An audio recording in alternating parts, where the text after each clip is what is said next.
Hey, Sam. Hey, Bev. How's it going?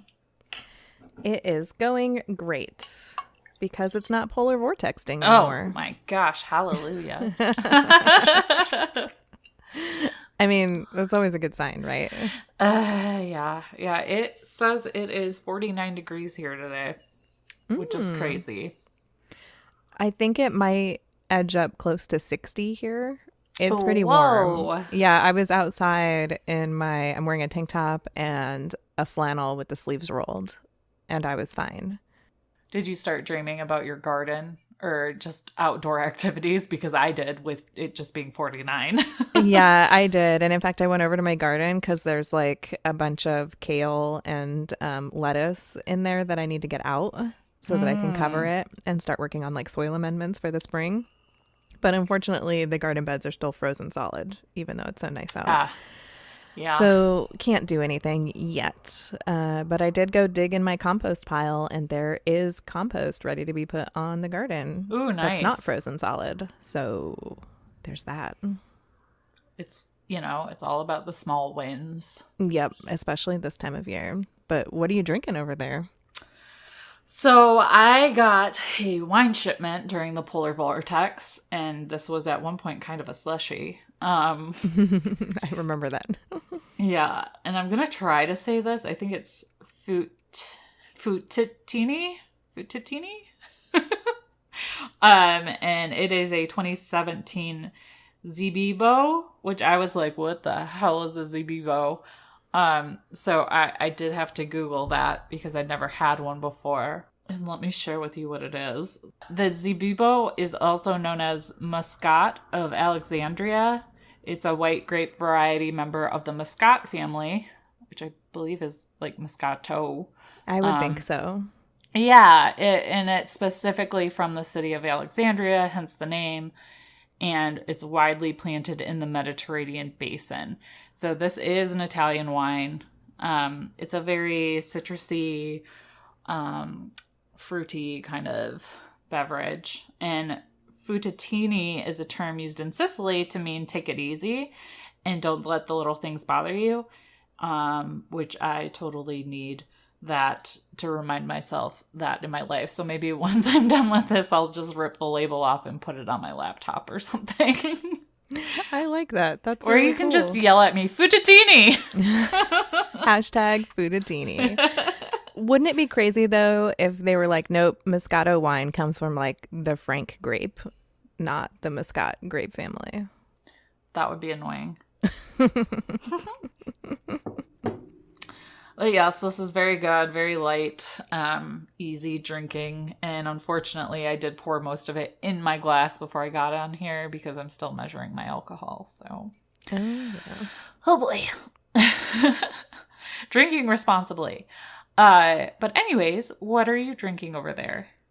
So I am drinking a beer called Cover Crop, Ooh. and it is a collaboration between North High Brewing, which is in Columbus, and the Ohio Farm Bureau. Oh, fun. Yeah, so this beer is made with Ohio malt and hops, which is pretty cool. And it says on the back that it's celebrating 100 years of Ohio Farm Bureau's grassroots efforts to positively impact agriculture through advocacy, supporting young farmers, promoting local food, and protecting farmland. That is amazing. You find the coolest beers. Yeah, I found this one because my local speakeasy, which is called Steiner Speakeasy, Tara, she posted a picture of it on her Instagram, like holding the can, and we were there on Friday, so my husband bought me a couple cans of it to bring home so that I could drink it on the podcast, because I was like, hey, the Farm Bureau beer is definitely one that should be drank on the podcast. So Yes. Cheers to that. I've been like hearing this sound, and I realized it's the can because I'm actually drinking it out of the can. So sorry, there might be some extra background noise in this episode. Our drinking habits can be noisy. Right. Well, I'm putting it inside the koozie now that says "Beer is my Valentine," which was sent to us by Jessica for Saturday Lime. So So thank you for that, Jessica. I got that Yeah. as well. But I am drinking my wine out of the Ward Off the Dicks with all the positive vibes mug that you can find on drinkinfarmmerch.com. Nice. And welcome to We Drink and We Farm Things. That's Bev over there. And that's Sam over there. And this is the Farm Comedy Podcast where we drink adult beverages, talk about farming things, and give zero clucks about having the perfect farm life. Yeah, not that we don't want our farms to be full of good things all the time, but the realities of farm life aren't always rainbows and sunshine. Nope, and we both make a shit ton of mistakes, and then we come on here and tell you all about them. Yeah, we like to keep it real with you and have discussions that we think are filled with new knowledge that you may or may not already have, but we definitely don't have it. Entertainment, and sometimes we go off on tangents. Speaking of tangents, we record our tangents and stick them up on Patreon. So we did record a BS session on Patreon. It is up there. You can check it out at patreon.com/drinkandfarm. And that is free to anybody that goes over there and listens to it. Yeah, even if you aren't a current patron. But if you aren't yet, it's definitely time to join it because we're going to be sending out our little gifty in April if you are a patron at the $5 level or above. So get in on that now because Sam and I just locked down what it's going to be, and it's going to be awesome. It's really cute. You guys are going to love it. You don't want to miss it. And it's good for the guys too. We say cute, but I think guys would like it as well. I call a lot of things cute. And I try to be careful with that because, I don't want to call my husband cute if he doesn't like that, but I do anyways. It's like, your beard is so cute. It doesn't really map manly beard to cute, but that's what I say. So yeah. Well, and speaking of the Patreon, our drinks this episode are sponsored by Jessica Hawkins, which is at It's Just the Hot Mess on Instagram. So cheers, lady. Yes, thank you so much for supporting our drinking and farming. Yeah. So I don't think we have any follow-up or corrections from last week, do we? So I realized I didn't put it in here, but I did want to have just a tiny bit of follow-up about the open letter that we read last week. Ooh, okay. Yeah, when I was listening to it, I realized that maybe I was being a bit of a dream killer, and I didn't mean to be. You're so hard on yourself, but I can see how the context of that could be dream killer. Yeah, and that wasn't what I was trying to say. I was more trying to protect people from having unrealistic expectations, about how far some of that self-helpy type of stuff can really take you. Mm-hmm. It takes a ton of work to make money on a hobby farm. So I just want people to know that you can make money on a hobby farm, but be careful of anybody who's telling you that you can make enough money to quit your job, like breeding rabbits or something. Yeah. So it's just be realistic. Yeah. Yeah.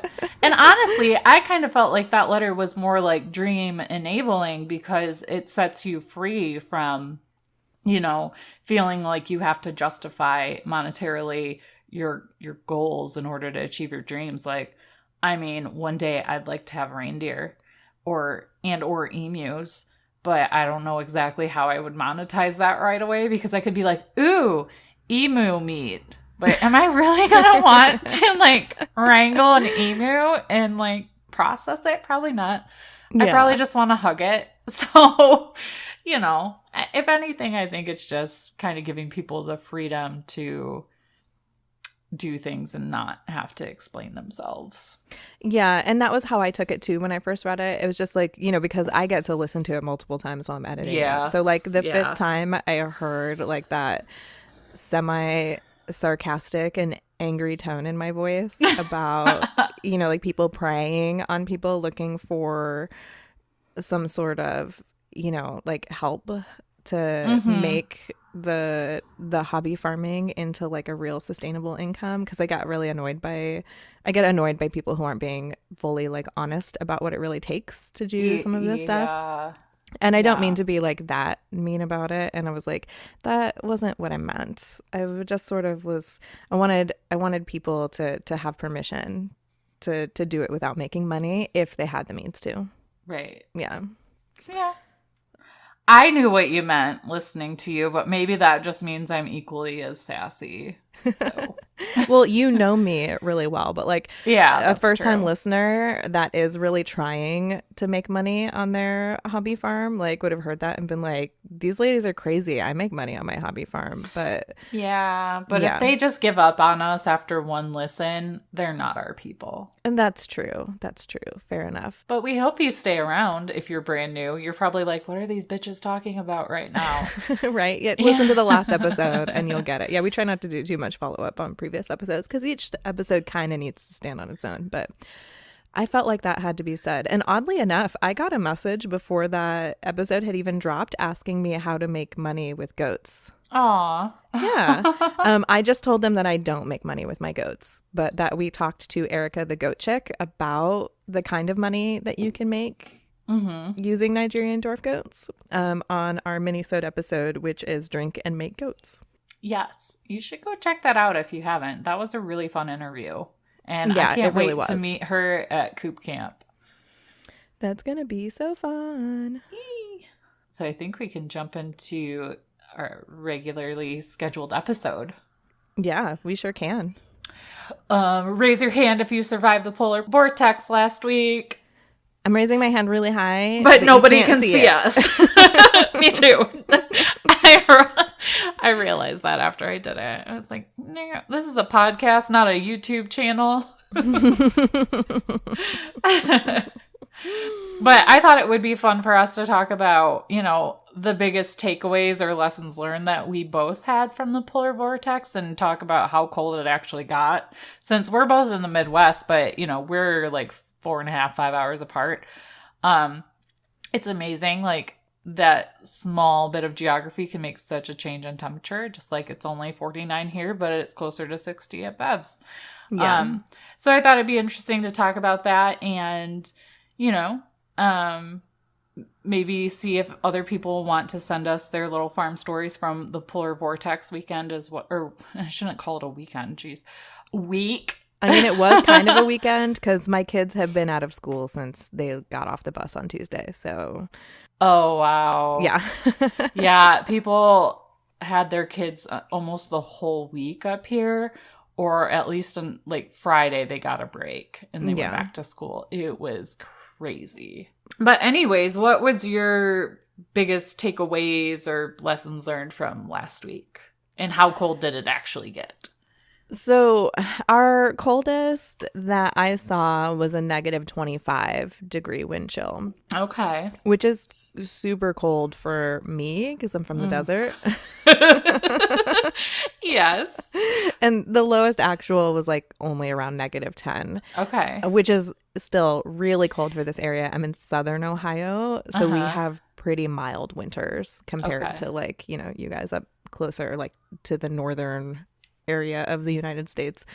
But I was ridiculously worried about the animals. I did not let it show online, but I have like pretty ridiculous anxiety as well. So it only makes sense that it would translate to taking care of animals. So I was really worried. And in fact, I like hardly slept on Tuesday night because I was expecting to walk out and have everybody be frozen solid when I went out there, which is an awful, awful thought. Yeah. But, I worried about our safety too. I was kind of glad that the kids were home because I was telling Jared I was afraid that like Aurora was going to wander out of like the school building and then not be able to get back in and freeze outside, Oh. which is a stupid thing to worry about as well. But not really, right? Because sometimes kids think things are a good idea when they're just not. Yeah. I mean, just like animals sometimes think things are a good idea when they're really not. Oh, yeah. Yeah. I mean, Yeah. absolutely. But it turned out like everything was fine. When I went out there on Wednesday morning, the chicken's water was kind of frozen. So I just like chipped the ice out and poured some hot water on it and it was fine. And the temperature stayed pretty steady in the coop. It was between 14 and like 27-ish the whole time, Nice. with only like 18 or 15% humidity. So it was dry and it was a reasonable cold. So like as soon as I saw that, I was like, all right, I can stop worrying because this is our coldest day right now. So this means that this is okay. And I went in, the goats were fine. The goats could not have cared less. But I did keep them in the barn because I was worried about frostbite. I didn't want them wandering out onto the pasture when the wind was blowing really hard. So I kept them inside their barn stall with all the doors, like closed and locked so that there were no drafts or anything. And they fared just fine also. But like my biggest takeaway from it was that I need to stop worrying like so much about them because animals, they're really hardy. Like as long as they're not sick or a baby or some sort of like specialty or tropical breed, like obviously like naked chicken breeds or right. Or like flamingos. Yeah. Yeah. I mean, they're just not made for stuff like this, but like most chickens are. So my biggest takeaway was just like to let them be and they're fine. I did lock the coop too. I didn't let them go on the run because my chickens were kind of dumb last year and they kept wandering around like outside when it was really, really cold. And I was positive that they were going to like lose whole combs and wattles if I let them do that. So I closed their chicken doors. They were cooped up for like 3 days. Same with the goats. Goats were cooped up for 3 days too. I kept everybody inside Tuesday, Wednesday, and Thursday and then let them out on Friday. But yeah, extra feed, extra straw, safe, draft-free shelter. That's all animals needed. And I feel like I gained some confidence because of that. Good. Yeah. I mean, I was sure that I was going to lose my nose every time I went out there. So I only went out twice a day and I probably should have checked on them more since I was so worried. But I was also worried about myself. So right. Right. You have to strike a balance. Yeah. And I feel like I struck a pretty good one. But what about you? Like, what were your temperatures and what were your takeaways from the Polar Vortex 2019? So I can't remember like what the lowest actual was, but the wind chill was like at its worst was just over like negative 40. Oh my gosh, that's insane. Bananas. So luckily, like I said, I was home all week, but my husband's home right now, and he was the one that braved the wind and chill and all that fun stuff on like the worst days. And I'd ask him for help, but he'd kind of just ignore me. He's stubborn like that. But yeah, I think a really good takeaway was that, because Matt was going in and out of the house so often to figure out the waterers, and we ended up just doing like a waterer rotation because we have so many around, just laying around. And really, they just need one like that isn't frozen. So we started rotating them, but he also found this really great heater when he was at Tractor Supply. But you can get it on Amazon as well, and we'll link it to the show notes. But he found this, it's called like a Farm Innovators Ice Chaser Multi-Use Utility De-icer. So you can use it like for any livestock, and it's good for up to like 25 gallons, I think is the one we got. So he got one for one of the waterers in the coop, and then he also got one for the Calduck pond. It is not cheap. I think it's like $35-$40, but it's definitely worth the investment if you can't be home in extreme weather and you're worried that your chickens aren't going to have water. It's definitely worth the investment in my opinion, because like the fish tank heaters do well only for so long, but this did not freeze over. And the call ducks actually live outside, and we have, I think, like 3 sides like with the plastic around it. So there's still like cold air getting in there, obviously. And that didn't freeze over either. So I definitely recommend that. And then I'm also just super grateful that my goats weren't bred a month earlier, because then they would have been giving birth during the polar vortex. And that would have been super scary. But overall, I think I just learned or confirmed in my own brain that, animals that have food, water, and a draft-free environment are total badasses, and they're so tough. And the goat shivered a little bit, but like we learned a couple of episodes ago when we talked about keeping goats warm, that's not necessarily a bad sign.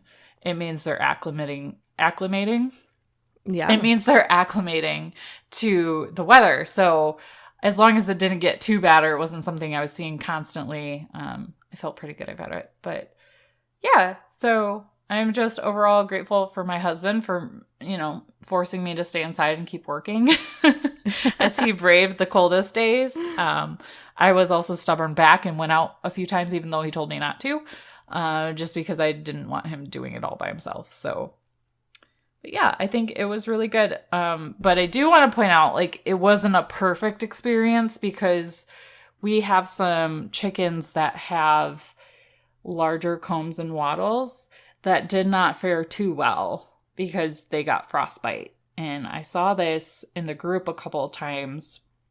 And I just wanted to talk about ways to treat it, how to know that a chicken has it, and ways to prevent it. I had one chicken last year, Rooster Boost, our little mascot. He lost all of his points to frostbite last year. And unfortunately, I think we're going to have another rooster. He's not looking too hot on his combs and wattles right now, but he's still eating and drinking and alert and hanging out with everybody. So I think he'll get through it. He just might have some battle scars. So I thought it would not necessarily be fun to talk about frostbite, but maybe timely to talk about frostbite. I totally agree that it's gonna be timely. One of the things I totally forgot to mention this. Yeah, the temperature in my coop was probably because of the deep litter method, but the deep litter method can tend to create a lot of humidity depending on where you live. Mm-hmm. I think the wind chill was just so cold. That was why I didn't get a lot of humidity in my coop. So I didn't end up with very much frostbite. We have like a couple points. My rooster, Stephen Ray Morris, he has the frostbite the worst, and it's like 3 points, just like the very end. In fact, I haven't treated it on anybody. It's so mild this year, but that was not our case last year. We had a lot of frostbite last year, so... Yeah, and I think we should start this talk off with saying that we are not shaming anybody. Frostbite happens so quickly, and you can do everything you can to prevent it, and it can still happen. We are, like I said, we're not shaming anybody. I'm trying not to shame myself because last year, I think what attributed to some of Rooster Boost's frostbite was that we have these overhead nipple waterers, and depending on how the chicken drinks and if they're kind of a moron and stand under it for too long, like Diablo did. Luckily, he has no frostbite, but his feathers were frozen, so he got to come inside and crow his head off in my bathroom for a couple days. Fun. But yeah. But our jungle fowl, George, has insanely huge wattles and comb. Wait, and you named your jungle fowl George? Well, duh. I'm sorry, I had not known that. George of the jungle. Yeah, so George of the jungle, clearly not made for this weather. Yeah, but I watched him stand under the water and drink, and he hits the nipple so hard that, yeah, he's getting a drink, but it's also running down his wattles. So they were cold and frozen, but then he has points on his head that are like kind of hot to the touch and a little bloody. So we did kind of an alternating between blue coat and Betricin on him as like a little spoiler for how to handle this stuff. But sometimes chickens just do whatever the hell they want, and no matter how much you try to control their environment, stuff's going to happen. So I just wanted to preface this. Yeah, I think it was only dumb luck. We didn't end up with it this year. I mean, like, the deep litter method is the only thing we're doing different this year than last year. So our coop is warmer than it was last year, but not a ton, just by like a few degrees. But yeah, I have no idea why mine didn't get frostbite. It's not because I'm awesome or anything. I think it was just dumb luck. And they didn't stand by any drafts, perhaps. Yeah. I don't know. Yeah. Our coop is like like Fort Knox. Like, it is not drafty. I think it was just cold, so cold, and the way he was drinking, because he's kind of an idiot. Yeah. And I hope nobody's insulted by me calling him an idiot. The reason I am saying it that way is because you can't control an animal. You can't make him drink a certain way. No. No. So I am thinking through, like, next year, maybe not having an overhead waterer, maybe, but he could still, like, throw his whole wattle into the water anyways. So you can't, because it's huge. It's just not something you can necessarily prevent for that kind of breed of bird. Yeah, I've seen my chickens jump off the roost bar into the waterer. Oh. Just, so I they're don't diving. know what they were aiming for. They were diving. Yeah, yes. I mean, like, chickens are smart in so many ways, and then they're just so dumb in so many ways. Yeah. We're not bashing chickens. We're just trying to help everybody realize that just because your flock has frostbite, it's not necessarily your fault, and it's okay. A lot of backyard chicken keepers have frostbite in their flock. Yeah. So I'm going to break this down into a couple of different like sections. So first of all, how does it happen? So frostbite occurs when fluid freezes in the cells of a chicken's comb, wattles, or toes, which deprives the tissue oxygen. And after a short period of that being frozen, the affected part can recover, or if it does not thaw soon enough, the cells may die and perhaps become infected. So because it was so damn cold this week, the chickens didn't really get a chance to like thaw out. And unfortunately, my garage wasn't much warmer. I didn't have a crate big enough to bring George in the house. And I felt it's kind of scary too when you bring an animal from -40 degree wind chill into a house that's 65 degrees. Like the negative impact that could have when you bring them in and then take them back out. It's something you have to kind of weigh the risk for. Yeah, it can really shock the system. Right. Is it better just to let them stay out there and see how it goes? Or is it better to bring them in and then back out? So I went with the approach of just leave him out there. He's going to kind of have to tough it out and we'll see how it goes, which you have to do what you're comfortable with. I wouldn't necessarily say I was comfortable with that, but it was really my only option, and to just check on him and spray blue coat on anything that did open up or Vetricin on anything that just looked like painful, I guess you could say. Yeah. So some signs of frostbite include appearance of pale gray or white tips on the comb around the edges of the wattle. And then for frostbitten feet and toes, it usually looks kind of red, which to me, it's kind of hard to tell with the toes and the feet right off the bat, because sometimes chickens just kind of have reddish looking toes. Yeah. But the frostbitten comb wattles or toes will swell, and within a day or so, that's when you're going to notice the blistering. So severe frostbite results in blackening of the comb tips, edges of wattles, patches on feet. That's what Rooster Boost had last year. It started off as like the pale color, and then it just looked kind of black and dead. Oh, something else to keep an eye on.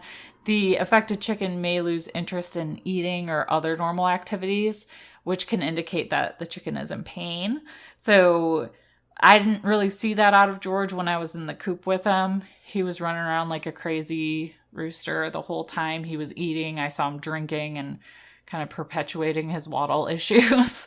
But he seemed fine, and that made me feel a little more secure in the idea of just keeping him out there, but keeping an eye on it. So you might be saying to yourself, what the hell can I do? If you do discover that the wattle or the comb or the feet is still frozen, you want to slowly warm up that frozen area. You do not want to use a heat lamp, heating pad, or any form of direct heat that would warm rapidly. That includes a blow dryer. It might be super tempting to jump in and try to make him or her as warm as possible, as quickly as possible, but don't do that. You also do not want to rub the affected area, because that could increase the damage. For The feet, if you notice frostbite on the feet, you can place the foot in warm water at 100 degrees Fahrenheit for 20 minutes. And to thaw a frozen comb or wattle, gently apply a damp, warm cloth to the frozen part for 15 minutes and rewarm that cloth as needed. But after it's thawed, you can apply a hydrogel water-based wound treatment. We use Vetricin here. We've also mentioned Blue Coat because you can easily spray that. I don't know, what would you call it? Medication? Yeah, like disinfectant. Treatment. Yeah. You can easily spray that, and it doesn't put any pressure on the affected part. My birds still don't like it when you spray things at them. They wiggle their head around. So with Blue Coat, you got to be careful because you can spray their comb and then, lean back when you do that because they might wiggle their head and get Blue Coat all over your face. Which would suck because it would be there for several days. Yes. It's bad enough when you get it on your hands. You don't want it on your face.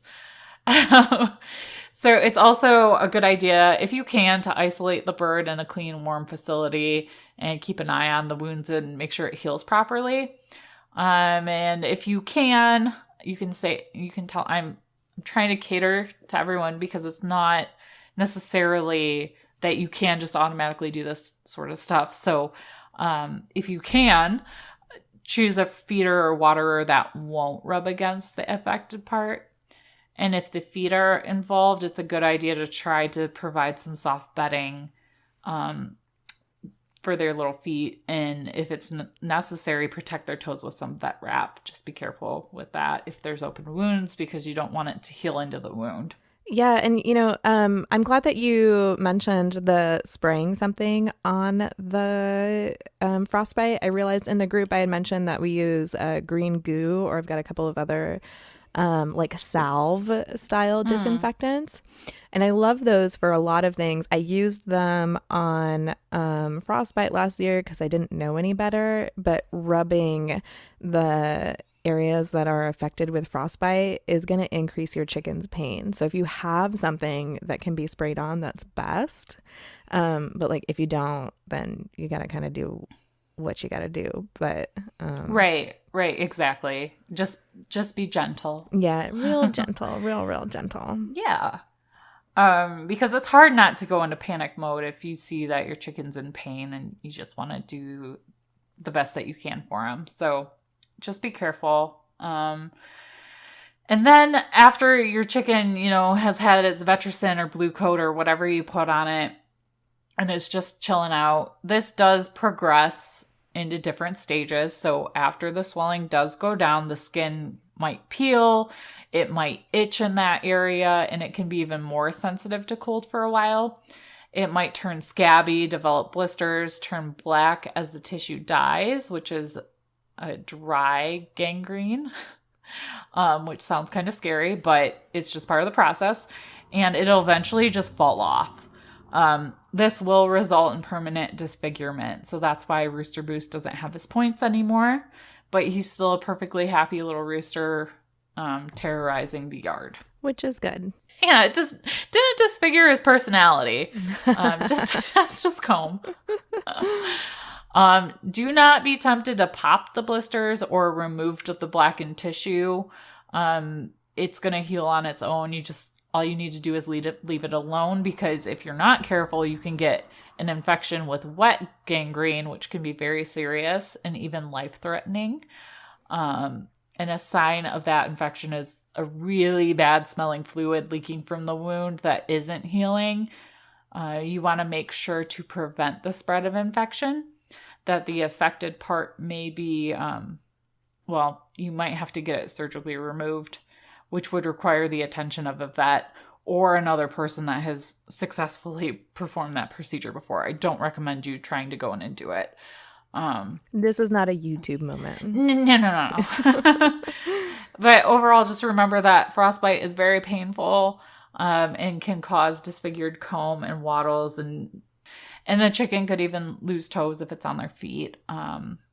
Frostbite in a rooster can actually mean reduced fertility, and in a hen it can reduce egg laying. So it is something that you want to keep an eye on. but it's not like you can 100% prevent that.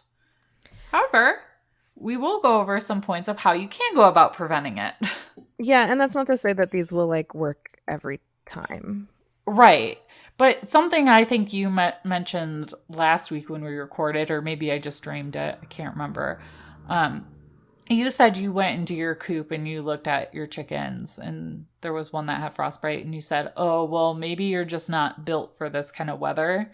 If we add to the flock, maybe we'll go with a breed that doesn't have as large combs and wattles.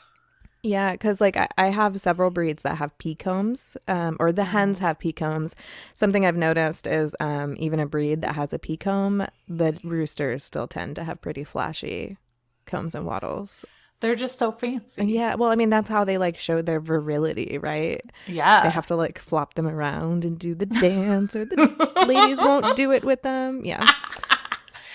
And even then, sometimes the ladies are just like, eh.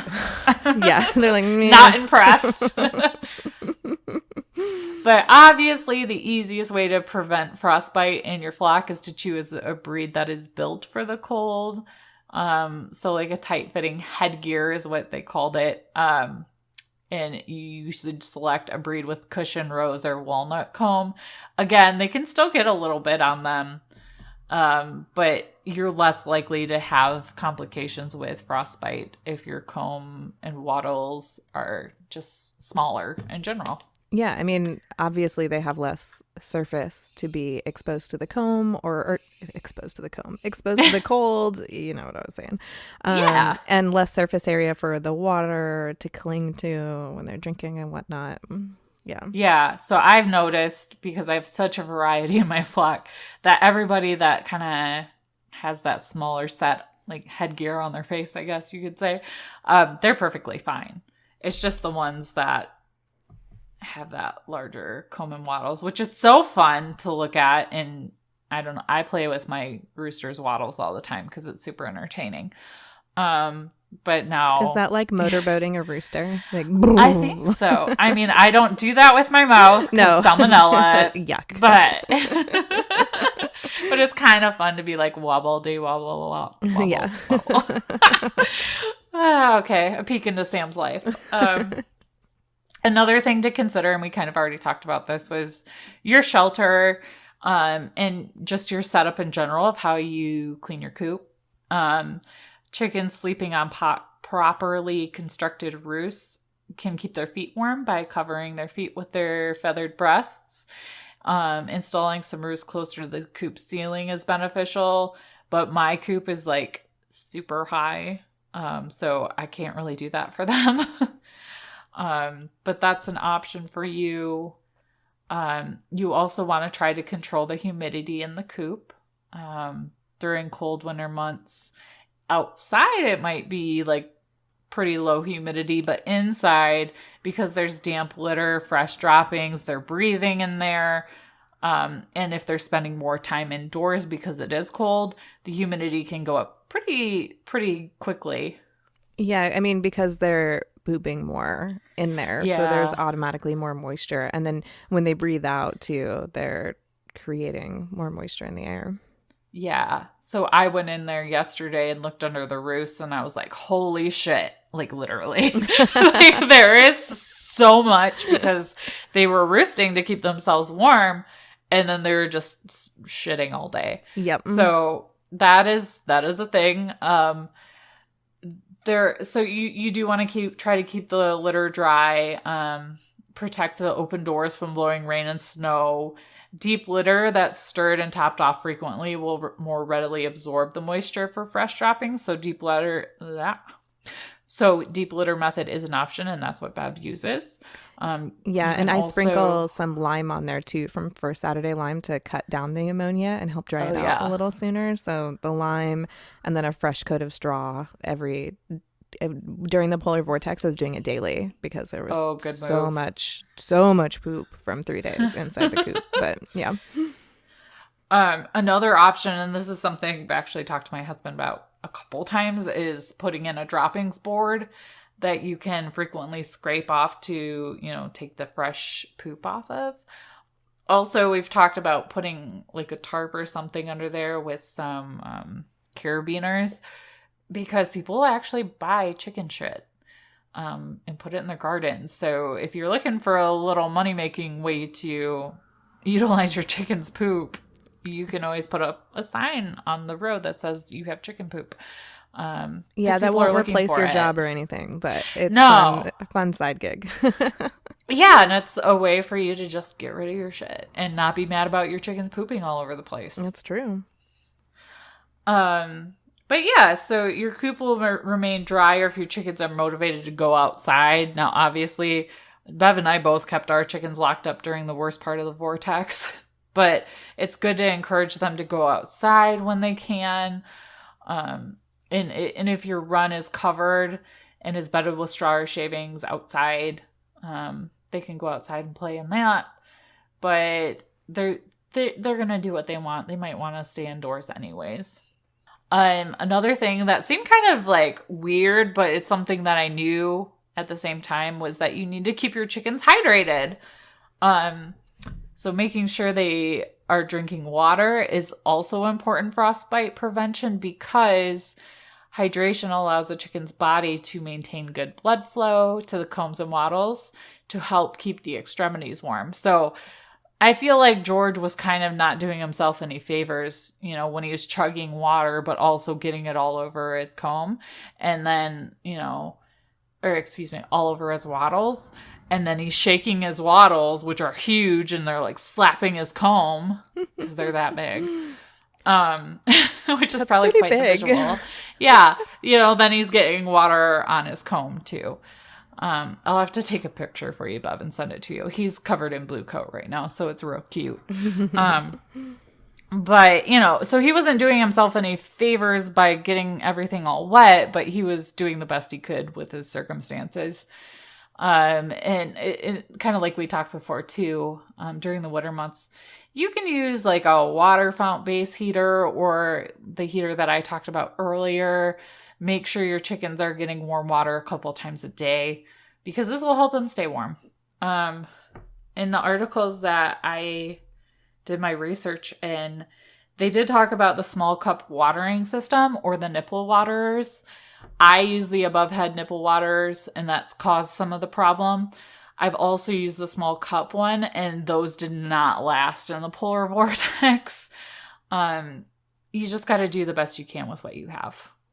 Yeah, I use like a light bulb screwed into a base under a cinder block with like a cap on it that my metal water sits on top of. And that worked out okay. It wasn't like perfect, but I just had to chip ice off of it every morning and every evening. That's not too bad though.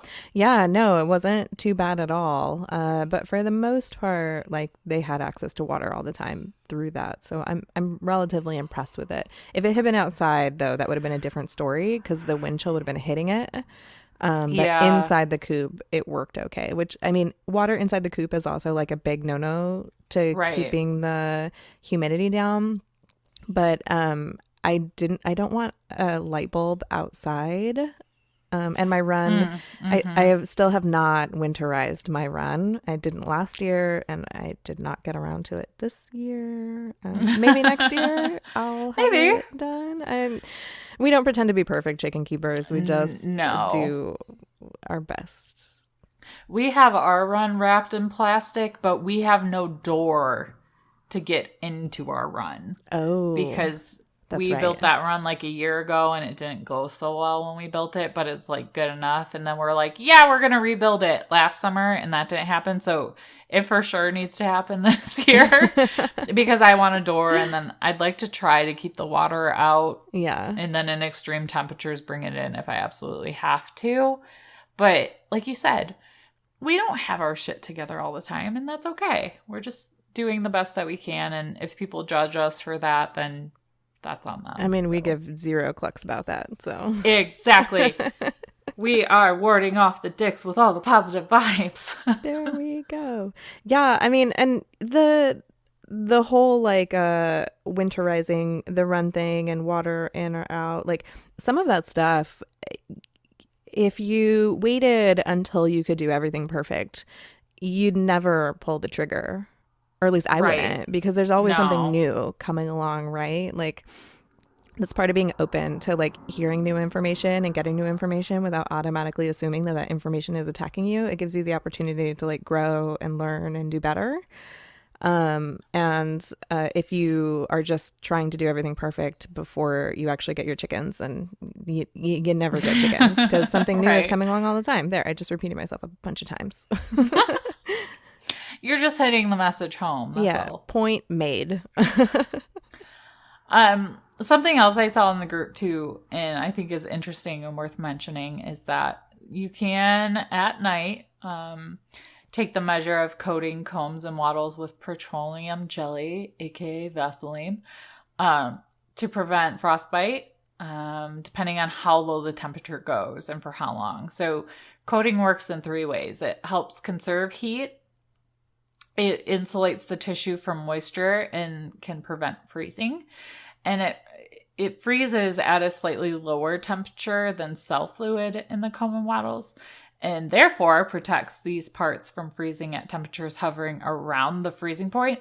It's important to note that if the temperature dips below the freezing point, which is 32 degrees Fahrenheit for us Americans, I don't know what that is in Celsius for everybody else. So Is it I think it might 0? be I think it's 0. Celsius, because like everyone else uses Celsius except Yeah. us Americans. So like 0 would be sort of an Better. obvious like temperature to make as your freezing point, right? Yeah, I think it is. I think it is. But if you know what freezing is where you live, I trust that. Yeah.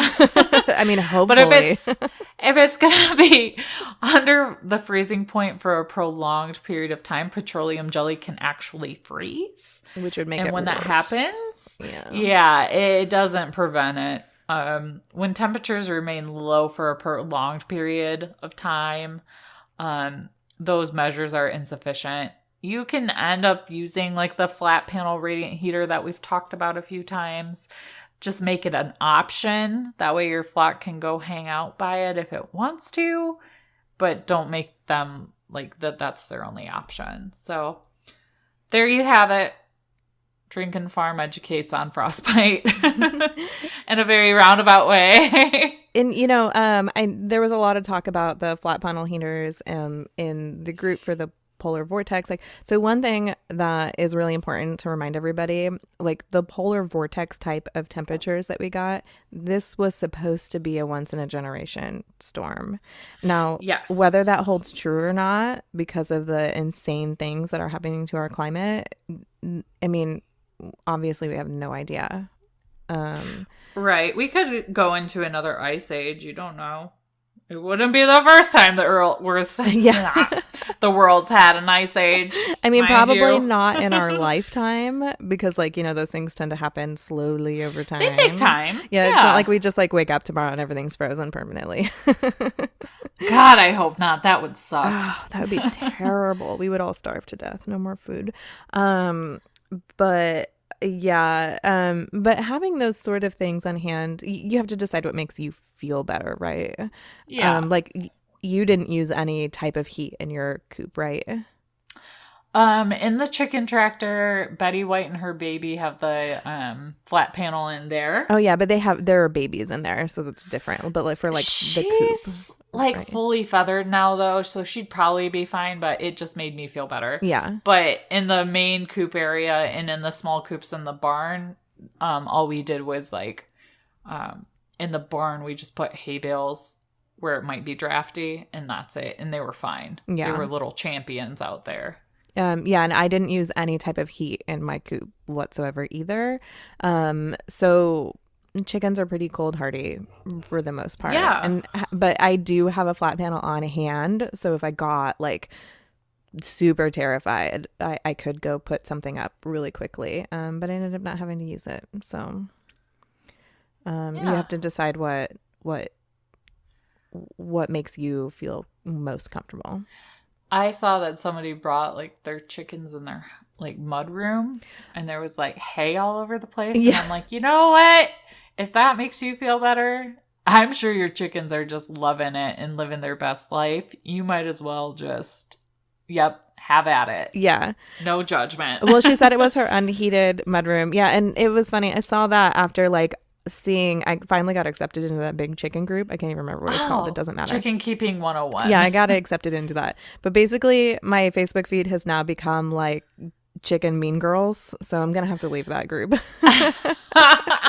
Yeah, people can kind of be assholes in there, but I learned some stuff. Yeah. If you just weed through it.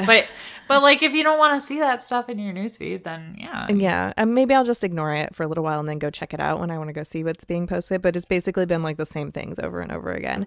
But like you mentioned, somewhere where it's not so warm, like such a warmth difference, then the outside temperature is best. And she said hers was her unheated mudroom. I know Brad from Coop Dreams put his in his garage, which was around the same temperature as outside. It just didn't have the drafts. Yeah. So you got to do what you got to do, because at the end, like, you're responsible for your chickens. So right. Yeah, not anybody else. Like, heck yeah, they don't get to judge you on that. Right. I was super tempted to bring the chickens and the goats into my basement, but my husband, A, would have never allowed that. And B, I would have been setting a really poor example because we do what we do now. Like, I really needed to like put my money where my mouth was and trust that we've done the right things and that we're giving the right advice. And yeah. Yeah. So that won out eventually. And I'm glad because now I feel better. Good. Now it's like, gosh, the animals can handle the rest of the winter just fine. Oh, yeah. The rest of the winter, I mean, heck, we put a door on that goat barn, and I'm half tempted to just start making the goats live outside so that I can stop mucking a barn stall. Aw. But hey, Puxatony Phil did not see his shadow, so that means only like 6 weeks left. Or something like that. It means early spring, but I don't know what exactly it means. Just early spring. I don't know how much longer winter lasts, but... Okay, so if he sees this shadow, it means it's a bad omen for 6 more weeks of bad weather. Okay, so that means spring is a-coming. Sweet. Fingers crossed. God, that is a fat groundhog. He's so cute. Okay. Moving on. Do your chickens suffer from resting beak face? Make them peck grin when you open your Henny and Roo subscription box together. This monthly box is put together by chicken keepers for chicken keepers and their flock. Each month, you'll try products not available at your local feed store, build your poultry first aid kit, try new treats, and coop products to keep your flock healthy and happy, and enjoy carefully selected gifts for yourself. And you can save 10% off of your first box using code DRINKANDFARM. Pay monthly or save by selecting a 3, 6, or 12-month subscription option. Visit the shop to purchase select items and save 10% off everything as a subscriber. And we just saw a sneak peek for March, and it includes a Koozie brand insulated lunch bag. Yeah, I'm totally going to be converting my work lunch bag from my old one to this one. And I'm going to be using mine to bring cold beers out to the garden in the summertime because I don't have to pack a lunch. Touche. So make sure you go to honeyandroo.com to check all of this out. And honeyandroo.com is better chicken keeping delivered. So I have something kind of funny to share with you. What? I've been making a lot of sourdough bread lately because I ordered a sourdough starter from Dirty Knees Farm. I know I can make my own sourdough starter, but I haven't been super successful with sourdough in the past, and I ordered a wooden spoon and spatula set from her. So I was like, you know what? I'm going to order her sourdough starter also so that I can see like what a real sourdough starter is supposed to behave like. So I have like something to compare my future sourdough starters to. Hers is awesome. I've been making sourdough all week. But can you just send me some sourdough? That would make Matt super happy. He loves sourdough. Yeah, I made sourdough English muffins this morning. So we've got English muffins for the whole week. Yeah, I'll totally package some up and send it to you. Or I'll just make a ton before you come out and I'll send you home with some. Yes, he'd love that as his little bribe for having to do all the chores by himself. Yes. But I made some sourdough sandwich bread the other day. And my husband's been working a lot, so we've been like kind of like passing ships. But he was actually out there while I was getting things like put away and cleaned up from it. My 13-year-old Orion, he came up to me and he was like, "Hey mom, can I have a piece of that sourdough before you put it away?" I was like, "Yeah, you can have it, but do you mind taking the heel?" And he was like, "Oh yeah, no problem." So I chopped the heel off and gave it to him. My husband looked at me and he's like, "So why do you have to chop the heel off of the sourdough before you put it away?" And I looked at him and I was like, "Because it won't fit in the bag if I don't chop the heel off." And he's like, "Oh, well, geez, you could have just like made something up. I thought that you were gonna like school me on some sort of really important sourdough thing. Like it was gonna blow up if you put it in the bag, like with the heels Or on. it can't breathe. Or it can't breathe." Yeah, he's like, It's just gonna die. he's like, "I thought that there was something that like you had to do or else sourdough would like go bad." Oh my God. I was like, "Nope, but gallon Ziploc bags just only hold a loaf so big." You could have said, yeah, if I don't chop off the heel, the mold will happen, will just take over. Yeah. And, it'll suffocate and die and shrivel up and sourdough will be no more. Yeah, it could have gotten really dramatic. I know. Well, and now I'll be prepared. Next time I will do that because he's like, "I thought that I was like connecting with you like over this sourdough bread and you were going to teach me how to do something." Because nope, we've been kind of like passing ships. And I'm like, "No, I'm just tired and needed to put this bread away." So I made the kid eat the heel so that I didn't have to throw it away. Sometimes things are just as simple as they look. Yep, it's true. It's so true. So Coop Camp dates have been announced.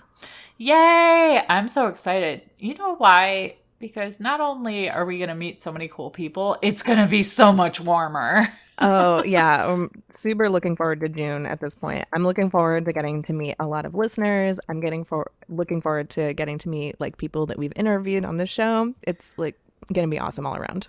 Yes. So if you want to join us at Coop Camp, those dates are June 7th through 9th, and it's in the Indianapolis area.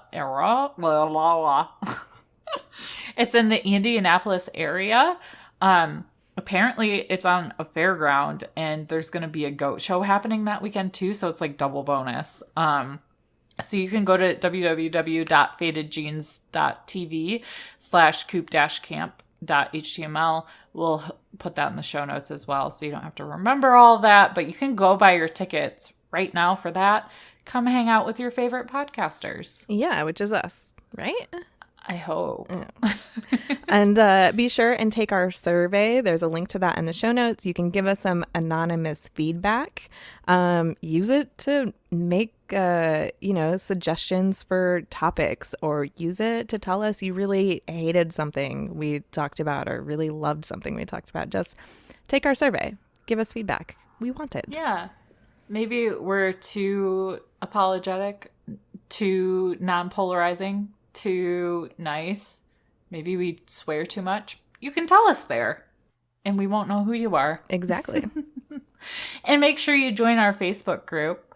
If you search We Drink and We Farm Things, it'll come up. Bev will also link to us in the show notes. We have over 100 people in there and it's a pretty good time. It was really cool to see everybody like kind of struggle busting through the polar vortex with us. It was like camaraderie happening in the group. So make sure you go check that out. Yeah, and be sure and review us in all the places. And if you really like us, subscribe and download the episode when you listen, because subscribing and downloading, those are all real numbers that we have that we can use to get more sponsors, which helps make this podcast continue. Right. It's a great free way to support us. If you want to buy stuff from us, though, too, we do sell merch. We have a store where I make a lot of the things, and you can go check that out at drinkandfarm.com/shop. But then you also have an option at drinkandfarmmerch.com for shirts, hoodies, camping cups.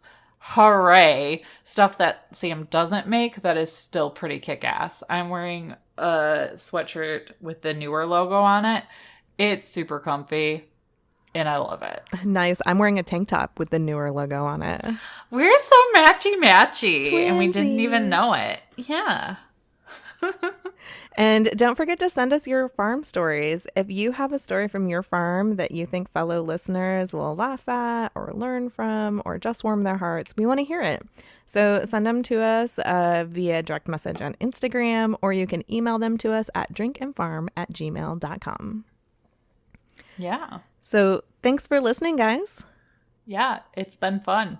So drink Farm and give zero clucks. Bye, guys. Bye.